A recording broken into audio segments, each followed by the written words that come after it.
Ngayon, pag nagkaunawaan, nagkaintindihan na ang bawat isa ay magkakabakanat, magkakaroon sila ng pag-iisip na hindi sila gagawa ng masama sa kanilang kapwa.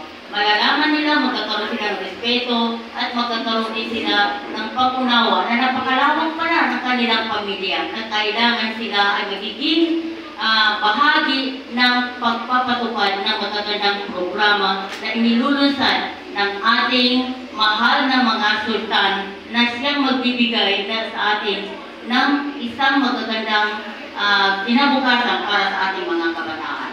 Kasi paniniwala ko po, ang sultan ay isang paraan din. Itong mga sultan na ito ay mga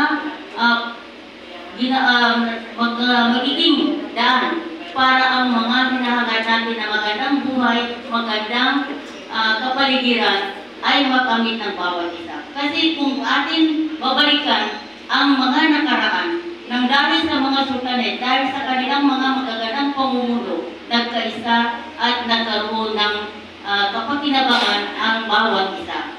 So dito sa ating assembly na ito, isang napakalaking bagay para sa lahat. At ito na rin ay nagbibigay na rin ng mga paraan na ang kabataan natin dapat ay maunawaan nila, malaman nila na sila ay isang lahi nagkakaroon ng pagkakataon na may bahagi ang mga magagandang buhay para sa katauhan.